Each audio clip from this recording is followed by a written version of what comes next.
The dust settled over Laredo, Texas like a shroud of grief, and Gideon Randall stood in front of 10 small graves that existed only in his nightmares. Except one was real, and it belonged to his wife who had died bringing their 10th child into this unforgiving world in the summer of 1876. The baby boy survived, 3 months old now and crying in the arms of 12-year-old Sarah, while the other 9 children ranging from 2 to 14 years gathered around their father with hollow eyes that had seen too much sorrow for their tender ages. Gideon removed his hat and wiped the sweat from his brow, staring at the ranch house that had once rang with his wife Catherine's laughter, but now echoed with chaos and the constant wail of an infant who would never know his mother's face. The cattle weren't going to tend themselves, and the banknote was coming due in 3 months. Gideon had tried everything. He had asked his neighbors for help, but they had their own families and their own struggles in this harsh landscape where the sun beat down mercilessly, and water was more precious than gold. He had placed advertisements in the Laredo newspaper for a housekeeper, but the few women who responded took one look at the 10 children, the isolated ranch 15 miles from town, and the wages he could barely afford, then climbed right back into their wagons without a backward glance. His oldest daughter, Sarah, did her best, but she was just a child herself, and he could see the exhaustion pulling at her young face as she tried to mother 9 siblings while grieving her own loss. "Papa, the baby needs feeding again," Sarah said, her voice trembling with fatigue.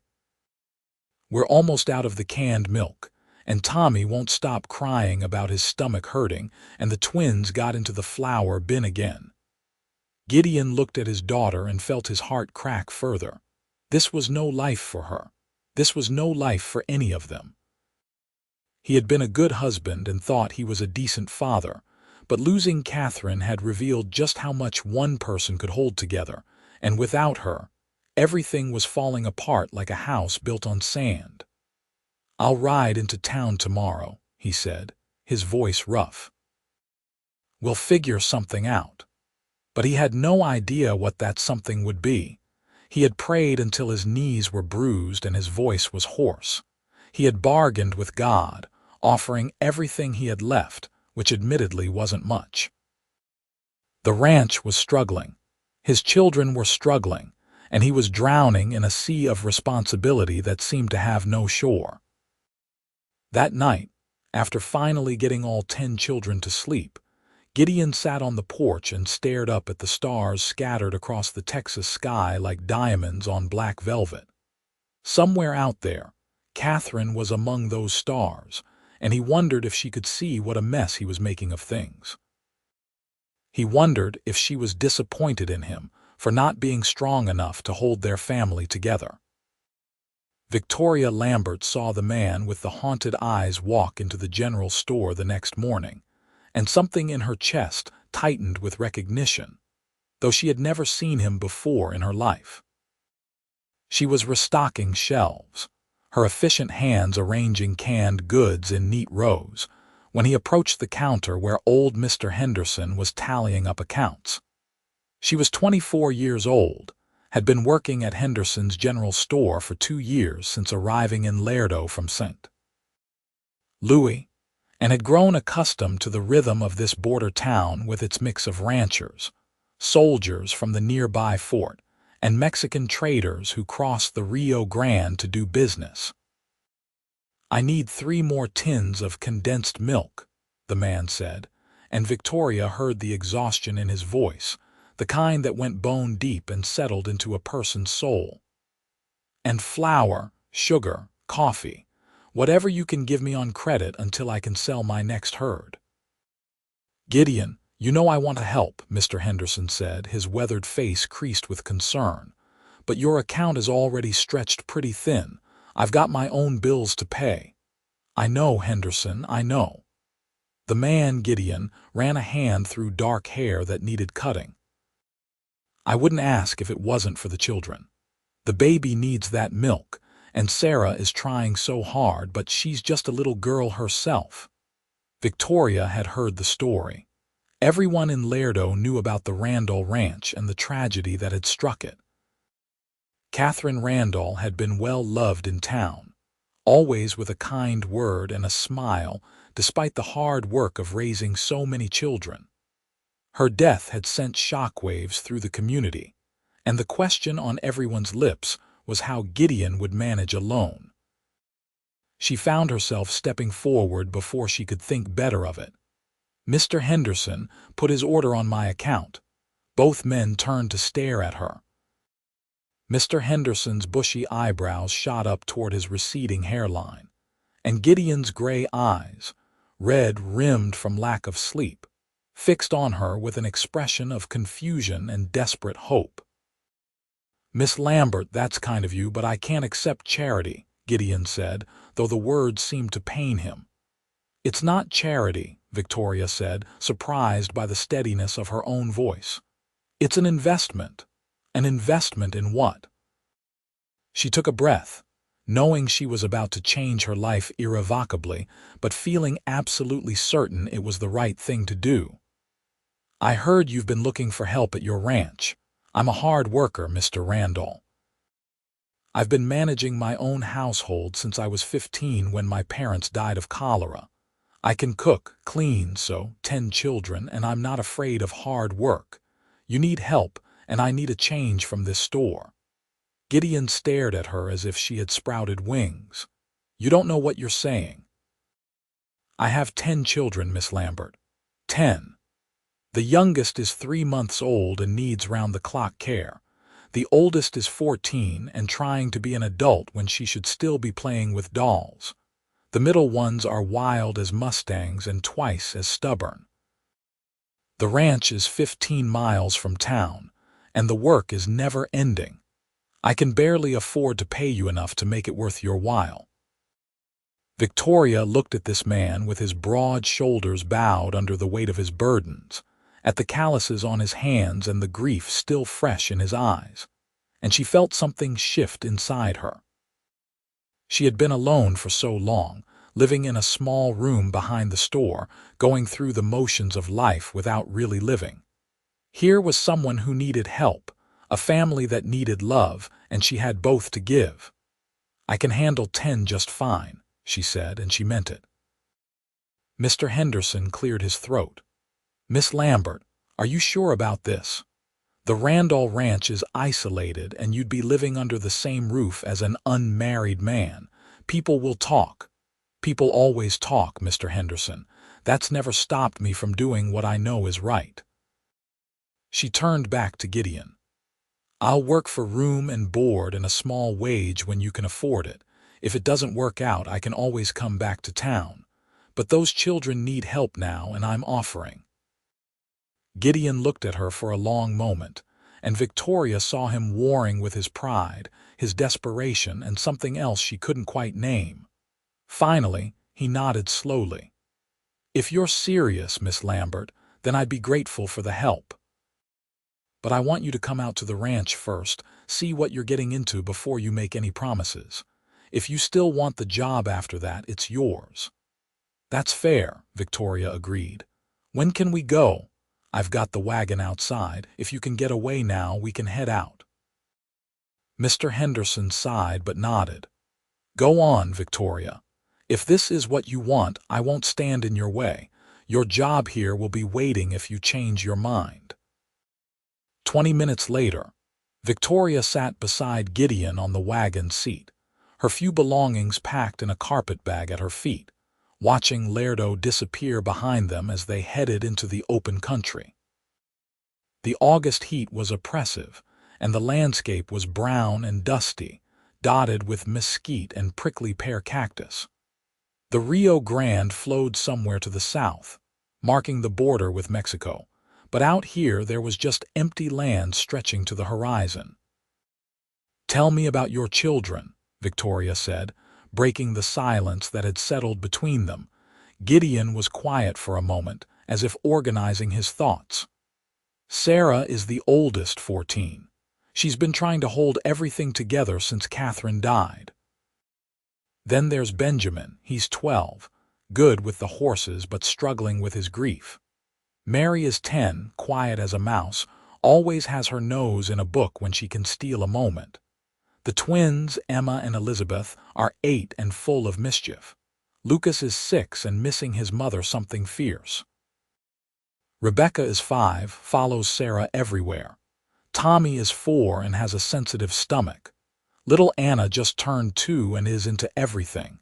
And baby Daniel is 3 months old. Victoria listened, committing each name and age to memory. That's quite a family. Catherine wanted a big family, Gideon said softly. She grew up an only child and said she never wanted that for our children. She loved every single one of them fiercely. The doctor warned us after the twins that she shouldn't have more babies, that her body was getting tired, but Catherine said that was up to God, not us.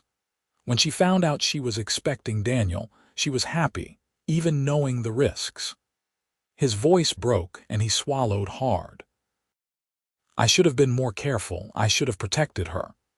You can't blame yourself, Victoria said gently. My mother used to say that children are blessings even when they come with sorrow attached. Your parents, you said they died of cholera.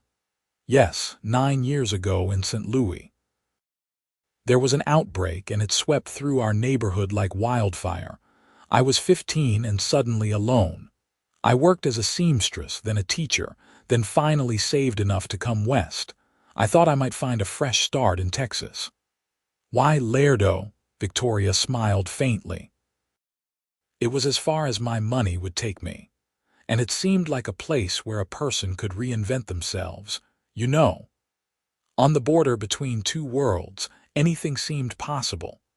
They rode in companionable silence for a while, and Victoria found herself studying Gideon from the corner of her eye. He was probably in his mid-30s, with strong features weathered by sun and wind, dark hair just starting to show gray at the temples, and those haunted gray eyes that had seen too much loss.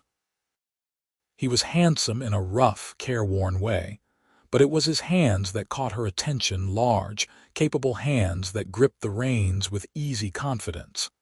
Hands that had built a life from nothing, and were now desperately trying to hold it together. The Randall Ranch appeared on the horizon like a mirage, a cluster of buildings shimmering in the heat. As they drew closer, Victoria could see a main house made of adobe and wood, a barn that had seen better days, several outbuildings and corrals holding a few dozen cattle. It was modest, but had clearly been well maintained before tragedy struck.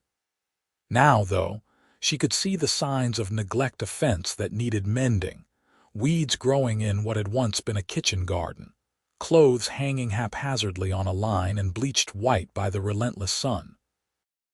Before the wagon had fully stopped, children began pouring out of the house like water from a broken dam. Victoria's first impression was of noise and motion and chaos, of young voices calling out and small bodies in constant movement. Then she focused on individuals and saw what Gideon had described. Sarah, tall for her age with dark braids and exhausted eyes, holding a wailing baby. Benjamin, lanky and awkward in that way of boys becoming men. Mary, clutching a battered book. The twins, identical with matching gap-toothed grins, and the younger ones all clamoring for their father's attention. Papa, Papa. Emma pushed me in the mud. Benjamin said I couldn't have any jam. The chickens got out again. The voices overlapped in a cacophony that would have been overwhelming if Victoria hadn't been prepared for it. Gideon climbed down from the wagon and immediately scooped up little Anna, who had toddled over with her arms raised. Settle down, all of you. We have a guest. This is Miss Lambert, and she's come to see about helping us out around here. I want you all to be on your best behavior. 10 pairs of eyes turned to Victoria with expressions ranging from curiosity to suspicion to desperate hope. She climbed down from the wagon and smiled at them, genuinely and warmly. taking in each small face and seeing past the dirt and the chaos to the children who were grieving and scared and trying to be brave. "Hello," she said simply. "I've heard a lot about all of you, and I'm very pleased to meet you." Sarah stepped forward, shifting the crying baby in her arms. "I'm Sarah. This is Daniel. He's been crying for an hour, and I don't know what to do anymore." Victoria held out her arms. "May I?" When Sarah handed over the baby with palpable relief, Victoria cradled him gently, checking his diaper, feeling his forehead for fever, examining his tiny face. "When did he last eat?" 2 hours ago, maybe 3. I lose track." "And how much did he take?" "About half a bottle." "He didn't seem very interested." Victoria shifted Daniel so he was upright against her shoulder and began patting his back in a firm, rhythmic motion. Within moments, the baby let out a tremendous burp, and the crying subsided into whimpers. He had air trapped in his stomach. Babies need to be burped frequently, especially when they're bottle-fed. "There, little one, that's better, isn't it?" Sarah stared at her with wonder. "How did you know?" "I helped raise the neighbors' babies in St. Louis. After a while, you learn the different kinds of cries and what they mean." Victoria looked at the other children, who were watching her with varying degrees of interest. "Now, who's going to show me around this ranch?" What followed was a whirlwind tour led by the chattering twins, with the other children chiming in with commentary and complaints and observations. Victoria saw the kitchen, which was a disaster of dirty dishes and spilled food. She saw the children's rooms, where beds were unmade and clothes were scattered across the floor. She saw the parlor, where dust covered every surface and Catherine's sewing basket still sat by the chair where she must have spent her evenings. She saw the barn, where Benjamin showed her the horses with shy pride. And through it all, she held baby Daniel, who had fallen asleep against her shoulder, his tiny fist curled into her blouse. When they returned to the house, Gideon was standing in the kitchen looking at the chaos with defeated eyes. Victoria made a decision. "All right, here's what we're going to do," she said in a voice that was kind but brooked no argument. "Sarah, you're going to sit down and rest for the first time in months. Mary, you're going to help me heat water for washing dishes.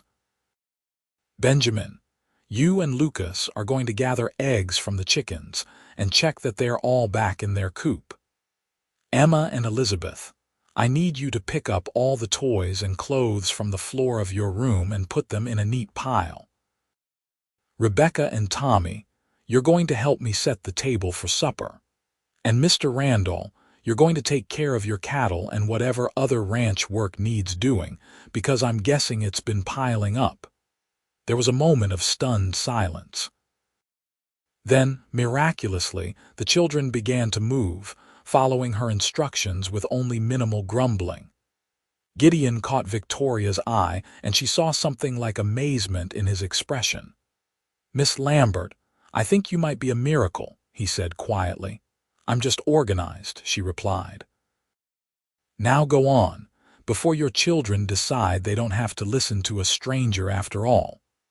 Over the next hours, Victoria worked alongside the children, turning chaos into order with patient determination. She showed Mary how to scrub dishes properly, taught Rebecca how to fold napkins, and helped Tommy overcome his shyness by letting him arrange the plates just so. She nursed Daniel when he woke hungry, showing Sarah the proper way to prepare the bottle and test the temperature on her wrist. She braided the twins' hair, found Mary's lost bookmark, and listened to Lucas talk about the baby calf born last week that his mother never got to see. By the time Gideon came in from evening chores, the kitchen was clean.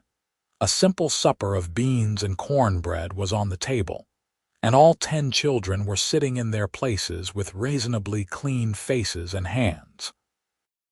The baby was asleep in a basket near the stove, and Victoria was ladling beans onto plates with the efficiency of long practice. Gideon stopped in the doorway and just stared. I don't believe it. Sit down, Papa, Sarah said, and there was something lighter in her voice, something that hadn't been there in months. Miss Lambert is magic. Not magic, Victoria corrected as she took her own seat at the far end of the table. Just experienced. Now let's say grace. They bowed their heads, and Gideon's voice was rough with emotion as he thanked God for the food and for the unexpected help that had arrived in their hour of need. When Victoria looked up, she found him watching her with an expression she couldn't quite read, but it made her heart beat a little faster. Supper was a lively affair, with the children vying for Victoria's attention and telling stories about the ranch and their mother and their various adventures. Victoria listened and asked questions and laughed in the right places, and gradually she saw the children beginning to relax, to remember how to be children instead of just grieving survivors. After the meal, there was the monumental task of getting 10 children ready for bed.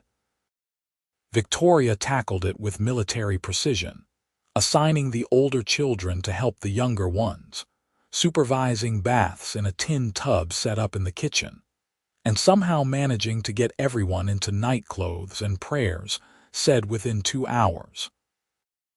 By the time the last child was tucked in, she was exhausted but satisfied.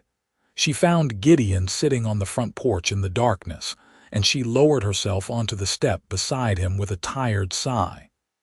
They're all asleep, even Daniel, though I suspect he'll be awake again in a few hours. Miss Lambert, I don't know what to say. What you did today, it's more than I could have hoped for. Call me Victoria, please. Miss Lambert makes me feel like a school teacher. Victoria, then, and I'm Gideon. He was quiet for a moment, and she could hear the night sounds of the ranch around them, the lowing of cattle, the chirp of crickets, the whisper of wind through mesquite. I have to ask, though, why? Why would you give up your life in town to come out here and take care of another woman's children? Victoria considered the question, looking up at the stars that were so much brighter out here away from town lights. Because I was lonely, I think.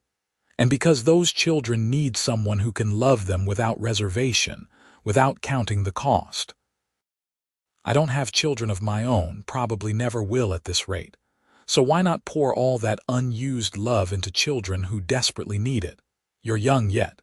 You'll meet someone, have your own family, she laughed, but there was no bitterness in it. I'm 24, Gideon. By frontier standards, I'm practically an old maid, and I've never been interested in the men who showed interest in me. They wanted a decorative wife to serve them and bear their children, not a partner. I'd rather be alone than be someone's servant. Catherine was my partner, Gideon said softly. In every way that mattered. I never made a major decision without consulting her. She was smarter than me about most things, and she wasn't afraid to tell me when I was being a fool. I loved her for that, among 1,000 other reasons. Tell me about her, Victoria said impulsively. I want to know about the woman who loved those children so fiercely.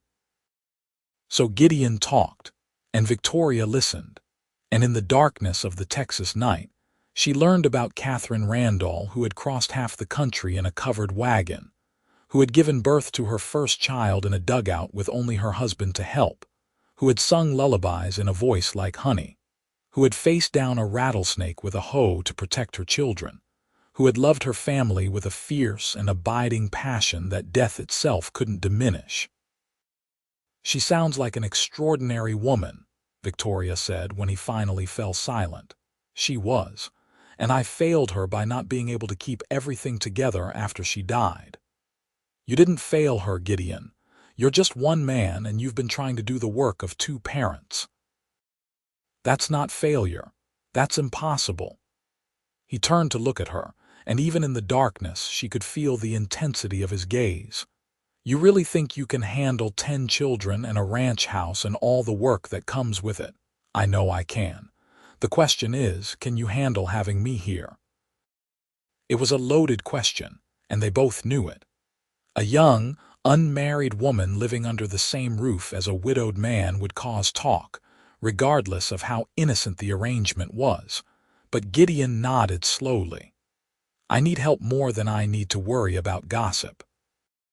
If you're willing to stay, Victoria, then I'm grateful to have you. Then I'll stay, at least for a trial period to make sure we all suit each other. They shook hands on it there in the darkness, and when Victoria felt the rough warmth of his palm against hers, she felt a little spark of something she hadn't expected. It wasn't love, not yet, but it was the possibility of something more than just an employment arrangement, something that scared and thrilled her in equal measure.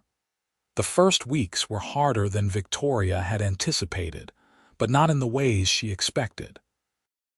The children, far from resenting her presence, attached themselves to her with desperate affection, as if afraid she might disappear like their mother had. Little Anna followed her everywhere, clutching at her skirts.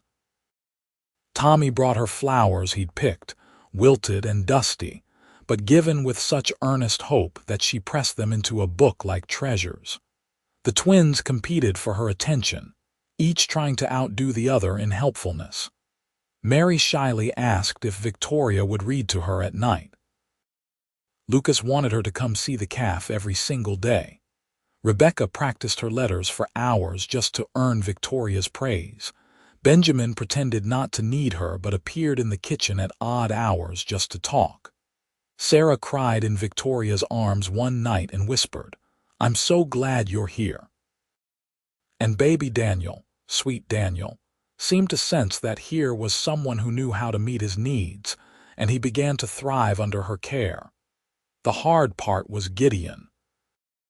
Not because he was difficult or demanding, but because Victoria found herself increasingly aware of him in ways that had nothing to do with their arrangement. She noticed the way he was patient with his children even when exhausted. She saw how he worked from before dawn until after dark, trying to make the ranch profitable enough to support his large family.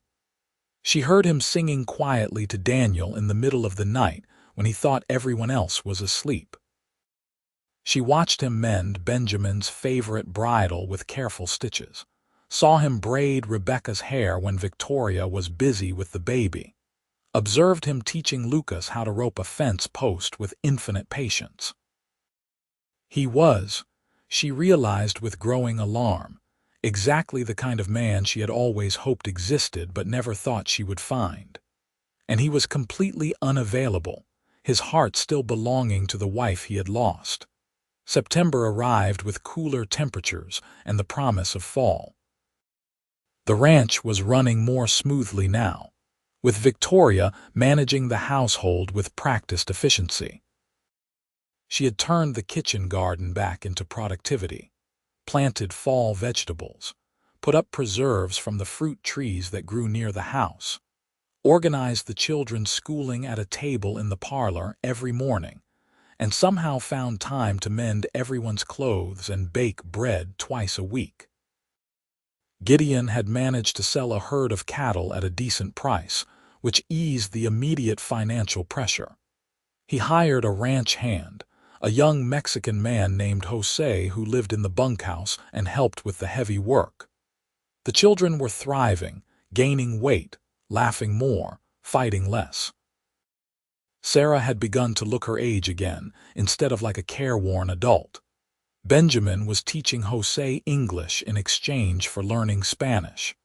Mary had read every book in the house twice and was begging for more. The twins had built an elaborate fort behind the barn. Lucas spent hours telling stories to the animals. Rebecca had learned her entire alphabet. Tommy's stomach troubles had eased with regular, proper meals. Anna was chattering constantly, and Daniel had started smiling, real smiles that lit up his tiny face and made everyone melt. It should have been perfect, and in many ways it was. Except Victoria was falling in love with a man who still wore his wedding ring and kept his wife's photograph on the mantel, and sometimes stood staring at it with an expression of such profound loss that Victoria had to look away. She tried to be content with what she had. She had a home, a purpose, children who loved her. She should have been grateful and not asked for more. But her heart was a stubborn thing, and it had decided that Gideon Randall was worth wanting, even if having him was impossible. The moment everything changed came in October, on an evening when the air finally had a hint of coolness in it. The children were all asleep, even Daniel, who had begun sleeping for longer stretches at night. Victoria was finishing the dishes when Gideon came into the kitchen carrying a bundle of papers. "Victoria, can we talk?" She dried her hands on her apron, her heart suddenly racing. Had he noticed her feelings? Was he going to let her go? Of course. He sat at the table and gestured for her to join him. When she did, he pushed the papers toward her. "These are the ranch accounts. I want you to look at them." She blinked, surprised. "Why?" "Because you're part of this family now, whether we planned it or not. You work as hard as I do, maybe harder. You deserve to know where we stand financially." Victoria looked at the neat columns of numbers, income and expenses carefully tallied. "You're doing better than you were. Thanks to you. The children are healthier, which means fewer doctor's visits. You've put up enough preserves to get us through winter without buying as much from the store. You made clothes for the little ones from my old shirts, instead of me having to buy new fabric. You're managing the chicken flock so well that we have eggs to sell in town. Victoria, you've saved this family in more ways than one." She felt her cheeks warm with pleasure at his praise. "I'm just doing my job." "No, you're not.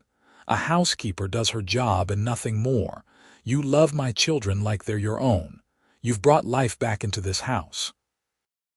You've given Sarah her childhood back and Benjamin a reason to smile. You've made this place a home again instead of just a house where we're all surviving." Victoria met his eyes and saw something there that made her breath catch. "Gideon, what are you saying?" He reached across the table and took her hand, his calloused palm warm against hers. "I'm saying that I've been lying to myself. I told myself you were just the housekeeper, that I was grateful for your help but nothing more. I told myself it was too soon, that Catherine had only been gone a few months, that I had no right to feel anything for anyone else.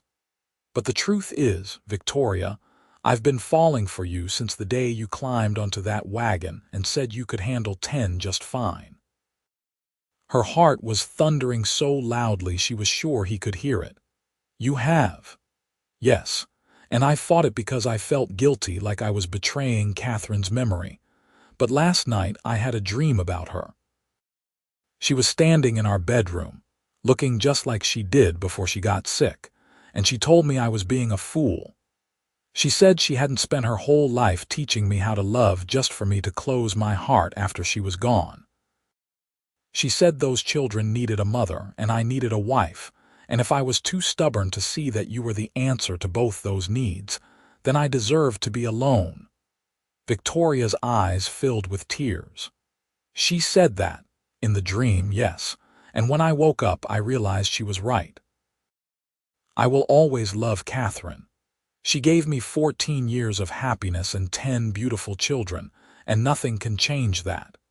But she's gone, and I'm still here, and so are those 10 kids who need both of us. And more than that, Victoria, I want you. Not just as a housekeeper, or even just as a mother for my children. I want you as my wife, my partner, my companion for whatever years God gives us. I want to wake up next to you every morning and fall asleep beside you every night. I want to build a life with you, add to our family if you're willing, grow old watching our children grow up. I want everything with you if you'll have me." Victoria was crying openly now, tears streaming down her face as years of loneliness and longing finally found their answer. "Yes. Yes, Gideon, I'll have you. I'll have all of you, every complicated, beautiful, chaotic piece of this life. I've been in love with you for weeks now, and I was so sure it was hopeless." He stood and pulled her up with him, And then his arms were around her, and she was pressed against his chest, feeling the solid strength of him, the warmth, the reality of a dream she had barely dared to dream.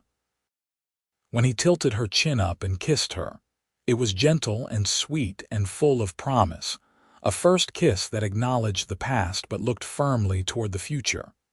When they finally pulled apart, both breathing hard, Gideon rested his forehead against hers. "We should probably talk to the children before we make any announcements," Victoria laughed, a little breathlessly. "They're going to have opinions. They always do, but I think they'll be happy. Sarah has been dropping hints for weeks about how nice it would be if you stayed forever. She has. All of them have in their own ways.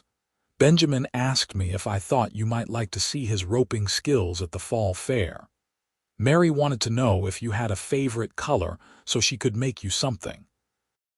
The twins have been planning a wedding for their dolls and describing it in very specific detail every time I'm within earshot. Even Anna points at you and says Mama when she thinks I'm not listening." Victoria's heart clenched. "She does. They love you, Victoria, almost as much as I do." They told the children the next morning at breakfast, and the response was everything Victoria could have hoped for. Sarah burst into tears of joy and threw her arms around Victoria. Benjamin turned bright red but managed to shy. "That's good, Pa." Mary asked if this meant Victoria would definitely teach her to make pie crust. The twins shrieked with excitement and immediately began planning the wedding in earnest. Lucas asked if this meant Victoria would be his real mother now. Rebecca wanted to know if she could be a flower girl. Tommy just smiled, his sensitive little face glowing with happiness. Anna clapped her hands and said, "Mama," loud and clear for everyone to hear. And Benjamin held baby Daniel up and said in a silly voice, "Welcome to the family officially, Miss Victoria." They were married 4 weeks later in a simple ceremony at the small church in Lerdo. All 10 children attended, scrubbed and dressed in their Sunday best, which Victoria had spent hours mending and pressing. Sarah served as Victoria's attendant, standing beside her with shining eyes. Benjamin stood up with his father, trying to look manly and adult. The other children filled the first 2 pews, miraculously well-behaved thanks to Mary's stern whispers about proper church behavior. The whole town turned out, curious and supportive in equal measure. Mr. Henderson sat in the front row and beamed like a proud father. Jose attended with his new wife, a young woman from across the river. Even the sheriff came, along with the doctor who had delivered Daniel and half the ranchers from the surrounding area. When Gideon slipped the simple gold band onto Victoria's finger and said his vows in a voice that shook with emotion, she felt the last piece of her heart settle into place. This was where she was meant to be. This was the family she was meant to have. This was the man she was meant to love. The reception was held at the ranch, with neighbors contributing food and music and well wishes. The children ran wild with the other ranchers' children, drunk on excitement and cake. Victoria danced with her new husband under the stars while a fiddler played and people clapped and cheered. When Gideon kissed her, she heard the children whooping and laughing, and she thought her heart might burst from happiness. That night, after all the guests had gone home and all the children were finally, blessedly asleep, Gideon carried Victoria over the threshold of what was now their bedroom. He set her down gently and cupped her face in his hands. "Are you sure about this?" he asked softly. 10 children is a lot, and this life isn't easy. There will be hard times ahead, lean years, struggles. I can't promise you wealth or comfort or anything but a lot of work and chaos." Victoria smiled and pulled him down for a kiss. "I don't want wealth or comfort. I want this. I want you. I want those 10 beautiful, wild, wonderful children. I want this life, Gideon, with all its chaos and challenges." because I also get the laughter and the love and the knowledge that I'm exactly where I'm supposed to be." He kissed her then, deeply and thoroughly, and Victoria felt all the loneliness of her past years fall away like a shed skin. She was no longer alone. She was no longer just surviving. She was living, truly living, and it was glorious. Their first year of marriage was everything Gideon had warned her about and more, but it was also filled with more joy than Victoria had known existed. There were hard mornings when baby Daniel was teething and Anna was sick, and the twins were fighting and Tommy's stomach was acting up again. And Rebecca needed help with her reading, and Lucas had lost his favorite toy, and Mary wanted to discuss philosophy, and Benjamin was sulking about chores, and Sarah was crying over a boy in town who didn't know she existed. There were long days of cooking and cleaning and washing and mending and teaching and nursing. There were nights when Victoria fell into bed so exhausted she could barely move, but there were also moments of perfect beauty. The first time Anna called her mama to her face and meant it.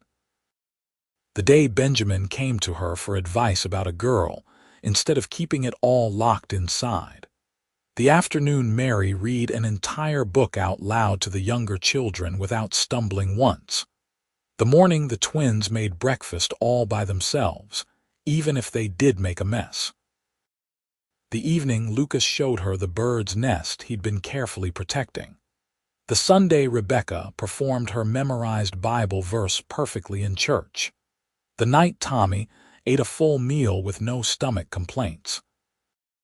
The dozens of times Sarah hugged her and whispered, "Thank you for giving us a family again." And Daniel, sweet Daniel who knew no mother but Victoria, who smiled when she entered the room and cried when she left, who was fat and healthy and happy and completely hers in every way that mattered. Through it all, there was Gideon. Her husband, her partner, her love. He worked alongside her, never expecting her to do everything alone. He made her coffee on the mornings when she was particularly tired. He rubbed her feet at night when they ached from standing all day. He told her she was beautiful even when she was covered in flour and had babies spit up on her shoulder.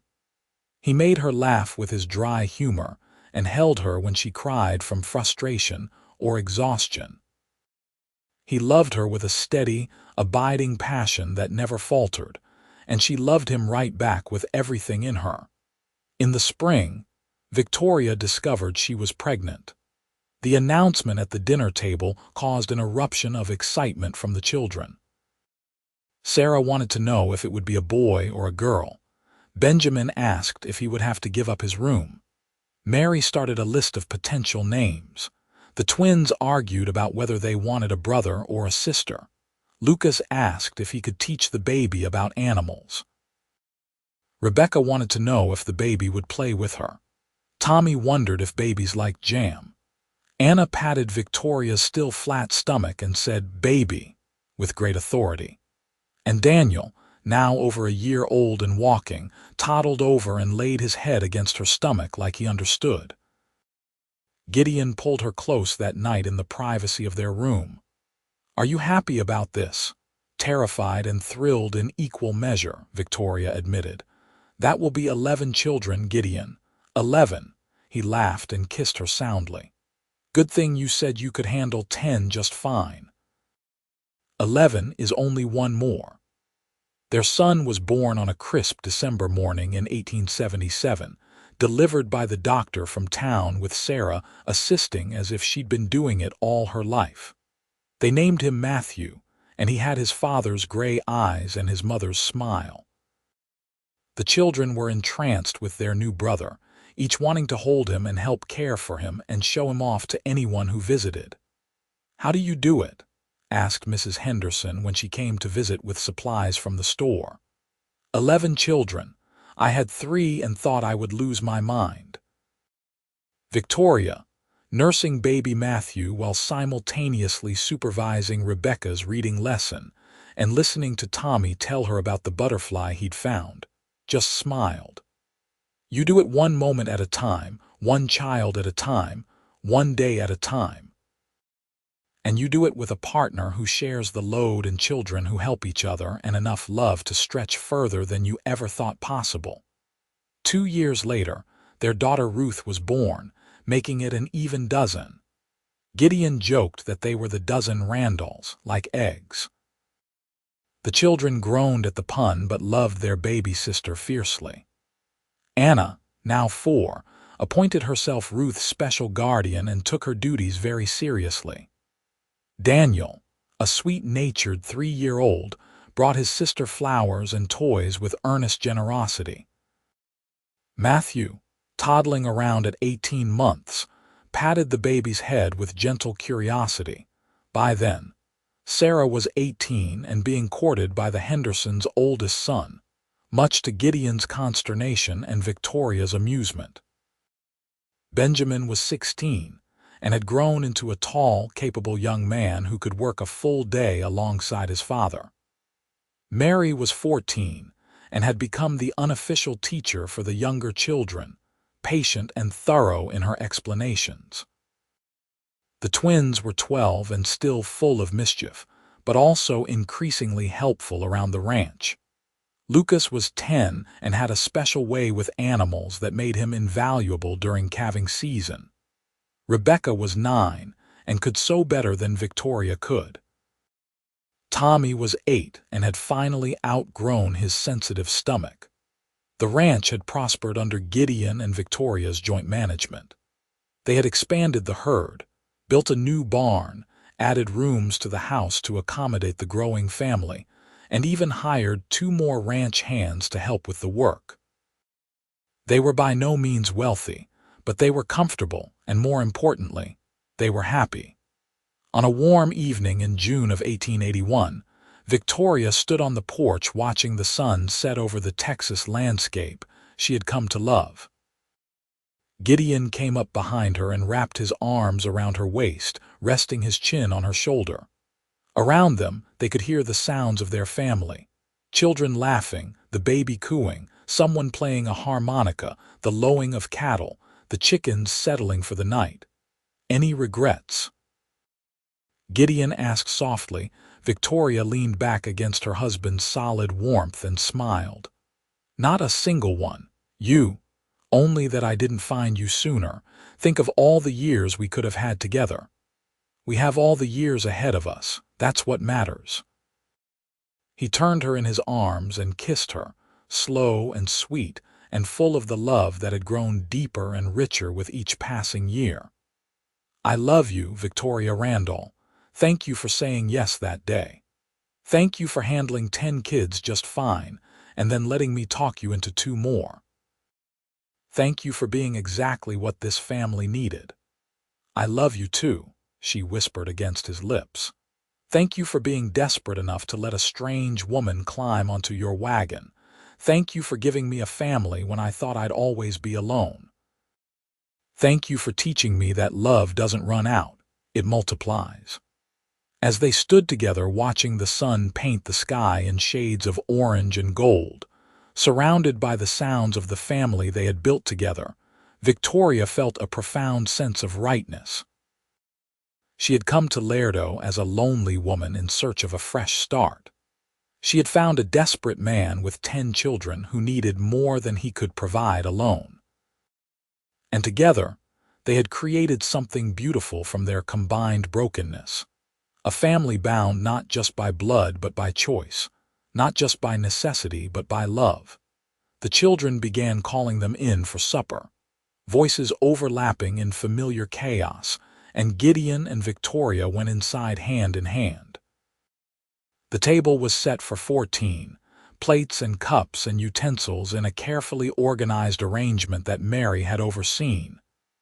The food was simple but plentiful, the work of many hands helping. And when they all sat down together, this family of 14 that had started with a widower's desperation and a young woman's courage, and bowed their heads to give thanks, Victoria's heart overflowed with gratitude for the life she had found in the wild Texas country. Years would pass, and children would grow up and have families of their own, but the foundation laid in those early years would remain strong. Sarah would marry and name her first daughter Catherine Victoria, honoring both mothers. Benjamin would take over the ranch eventually and run it with the same dedication his father had shown. Mary would become a teacher, as everyone had always known she would. The twins would marry brothers and live on neighboring ranches, still finishing each other's sentences. Lucas would become a veterinarian, his love for animals finally finding a profession. Rebecca would become a seamstress known throughout South Texas for her beautiful work. Tommy would open a restaurant in Lerdo, serving the simple, wholesome food he'd grown up eating. Anna would marry a lawyer and fight for women's rights with the same determination she'd shown as a child. Daniel would become a doctor, dedicated to helping families like his own. Matthew would follow his father into ranching. And Ruth would become a writer, penning stories about the frontier and the families who tamed it, but all that was still to come. On this particular evening in June of 1881, they were just a family sitting down to supper together. 12 children and 2 parents who had found each other when they each needed someone most. Gideon looked down the long table at his children, all healthy and happy and whole, and then at his wife, the woman who had made it all possible, and he sent up a silent prayer of thanks for the day he'd walked into Henderson's store and met a woman brave enough to say she could handle 10 just fine. Victoria caught his eye and smiled, that special smile she saved just for him, and in that moment, everything was perfect. The food was hot, the children were fed, the ranch was thriving, and love, abundant and overflowing, filled every corner of the house that had once echoed with grief but now rang with joy. This was happiness, Victoria thought. Not the absence of struggle or hardship, but the presence of love strong enough to carry them through anything. And she had found it here, in the most unlikely place, with the most unlikely family, in the wild heart of Texas where the strong survived, and the brave thrived, and love, when given freely and without reservation, multiplied beyond all expectation. Outside, the stars began to appear one by one in the darkening sky, the same stars that had witnessed a desperate prayer and an answered hope, the same stars under which a lonely woman and a grieving man had found each other and built something lasting. The wind whispered through the mesquite, carrying with it the promise of tomorrow and all the tomorrows after that, and the house that had once known such sorrow now blazed with light and laughter, a beacon of hope in the vast Texas night. Inside, Victoria fed baby Ruth while helping Tommy with his arithmetic and listening to Rebecca describe the dress she was making and answering Lucas's questions about baby birds and smiling at Gideon across the table. And she thought that if heaven was real, it probably looked something like this. A large, loud, chaotic, beautiful family where everyone was loved and no one was left out, and there was always room for one more at the table. She had said she could handle 10 just fine, and she had, but life had given her 12, and she found she could handle that too. Because love wasn't about capacity or limitation. It was about expansion, about opening your heart wider than you thought possible and discovering there was always more room inside than you knew. And as Gideon reached under the table to squeeze her hand, his gray eyes warm with affection and gratitude and abiding love, Victoria squeezed back and knew with absolute certainty that she had made the right choice that day in the general store. She had chosen love over safety, family over solitude, and a hard, beautiful life over a comfortable, empty one. And she would make the same choice every single day for the rest of her life, because all of this, was exactly what she had been searching for all along, even when she hadn't known what she was looking for. This was home. This was family. This was love in its purest, most expansive form. And she would spend the rest of her days being grateful for the gift of it all.